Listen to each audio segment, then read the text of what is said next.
লম্বা শ্বাস ছেড়ে দিন। হয়েছে উপরের দিকে, রিল্যাক্স। আসলে আমি তখন সিকিমে কাজ করতে করতে আমার হাতের মধ্যে হঠাৎ লেগে যায় স্নান করার সময়তে। তো তারপর থেকে 2-3 দিন পরে আমি ভীষণভাবে আমি এটা নিয়ে একটা প্রবলেমের মধ্যে আমি হাত তুলতে পারতাম না, আর ঘাড় ঘোরাতে পারতাম না এরকমভাবে কখনোই। তো এরকম একটা আমি বড় প্রবলেমের মধ্যে ফেস করছি। কি ফিল করছি? অনেকটা এখন রিলিজ হয়ে গেলাম, আমি আর একটু রিল্যাক্স ফিল করছি। নমস্কার, আমি ডক্টর পিএস নিয়োগী, কারোপ্র্যাকটিক আর অস্টিওপ্যাথি স্পেশালিস্ট। কারোপ্র্যাকটিক সলিউশন চ্যানেলে আপনাদের সবাইকে স্বাগত জানাই। আজকে আমাদের সঙ্গে রয়েছেন অরূপবাবু। অরূপবাবু কর্মসূত্রে আসামে থাকেন, তো সিকিমে কর্মসূত্রে থাকেন। উনি বর্ধমানের অ্যাকচুয়ালি আছে। ওনার কী সমস্যা নিয়ে উনি এসছেন একটু আপনাদের সঙ্গে শেয়ার। অরূপবাবু, কী সমস্যা হয়েছিল আপনার? আমার সমস্যা ছিল, আমি তখন সিকিমে কাজ করতে করতে আমার হাতের মধ্যে হঠাৎ লেগে যায় স্নান করার সময়তে। তো তারপর থেকে 2-3 দিন পরে আমি ভীষণভাবে আমি এটা নিয়ে একটা প্রবলেমের মধ্যে আমি হাত তুলতে পারতাম না, আর ঘাড় ঘোরাতে পারতাম না এরকমভাবে কখনোই। তো এরকম একটা আমি বড় প্রবলেমের মধ্যে ফেস করছিলাম। তো অনেক মেডিসিন খেয়েছি, আমি অনেক রকম ট্রিটমেন্ট করেছি অ্যালোপ্যাথি, কিন্তু আমার কোনো রকমভাবে কোনো কিছু আমার সলিউশন হয় নাই। আচ্ছা, 1 বছর ধরে আমি ওষুধ খাচ্ছি বা আমি ট্রিটমেন্টের মধ্যে থেকেও আমার কিছু প্রবলেম আমার সলভ হয়নি। আমি বর্তমানে আপনার এরকম থেকে গুগল থেকে আমি সার্চ করে আপনাকে পেয়েছি।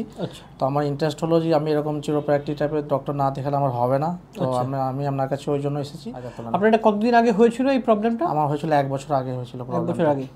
আচ্ছা, তারপর আপনি কি এমআরআই করেছিলেন? এমআরআই করেছি, এমআরআই করে ডাক্তার দেখিয়েছি সমস্ত কিছু, কিন্তু কোনো রকম আমার কিছু সলভ হয়নি। মানে আপনি মেডিসিন খেয়েছিলেন বা খেয়েছিলাম, কোনো কিছু আমার ইয়ে হয়নি। মানে কেউ কি সার্জারি করতে বলেছিল কোনো ডক্টর?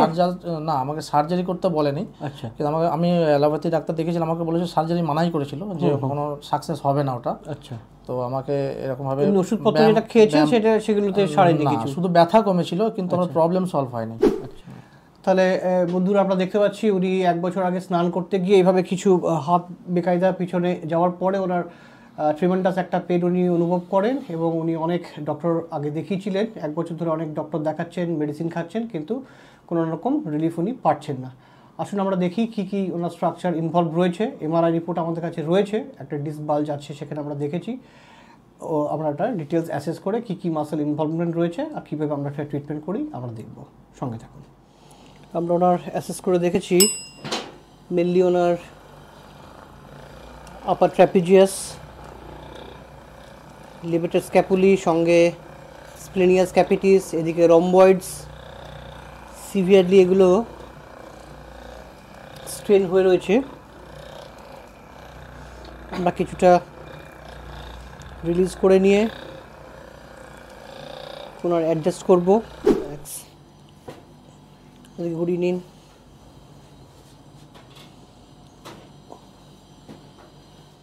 লম্বা শ্বাস ছেড়ে দিন, লম্বা শ্বাস ছেড়ে দিন। আপনি কিছু করবেন না, রিল্যাক্স রাখুন। লম্বা শ্বাস ছেড়ে দিন, লম্বা শ্বাস ছেড়ে দিন, লম্বা শ্বাস ছেড়ে দিন।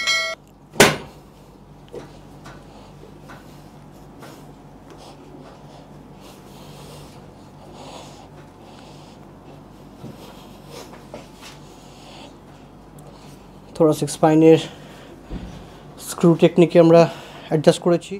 নিজে মুভমেন্ট না, লুজ লুজ লুজ লুজ। খুব সুন্দর, রিল্যাক্স রাখুন, শরীর খুব ভালো আছে, খুব সুন্দর অ্যাডজাস্ট হয়েছে। Very good. একটু উপরের দিকে, পারফেক্ট। লুজ রাখুন, খুব সুন্দর হচ্ছে, পারফেক্ট।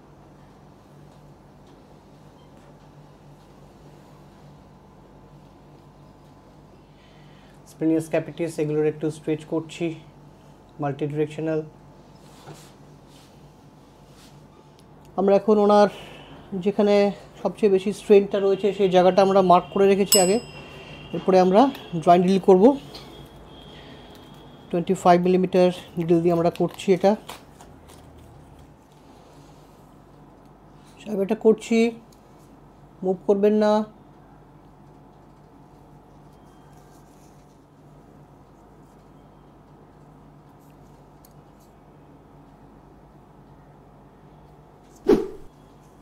নিঃশ্বাস নেবেন নর্মালি, নাকের নিঃশ্বাস মুখে ছাড়বেন, কিন্তু হাতের কোনো রকম মুভমেন্ট করবেন না, শোল্ডারের কোনো রকম মুভমেন্ট করবেন না।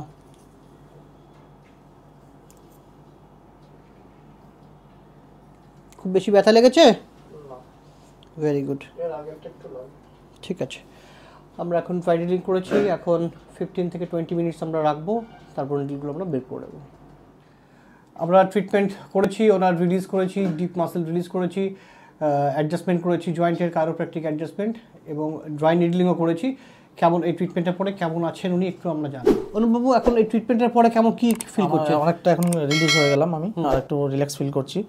এখানে একটু সকালে আমি ঘুম থেকে ওঠার পর একটু ব্যথা ব্যথা ফিল করছিলাম, এখন আমি অনেকটা রিল্যাক্স করছি, হাতে আমার ভালো মুভ হচ্ছে, কোনো প্রবলেম আমার কিছু নেই, ঠিক আছে। বাহ, থ্যাংক ইউ। তাহলে দেখতে পাচ্ছেন অনুপবাবু এই এতদিন ধরে যে ওষুধপত্র খেয়েছেন, যে রেসপন্স পাননি, উনি কিন্তু ট্রিটমেন্ট করে, অস্টিওপ্যাথি, কাইরোপ্র্যাকটিক ট্রিটমেন্ট, ড্রাই নিডলিং করে অনেকটাই ভালো আছেন, এবং উনি আর কোনো ওষুধপত্র খাওয়ার দরকার হবে না। কিছু আমি ওনাকে এক্সারসাইজ, ওনার জন্য কিছু কিছু এক্সারসাইজ ডিজাইন করে ওনাকে বলে দেবো, সেগুলো প্র্যাকটিস করতে থাকবেন, ওনার এই প্রবলেম নিয়ে ওনার সমস্যা হবে না।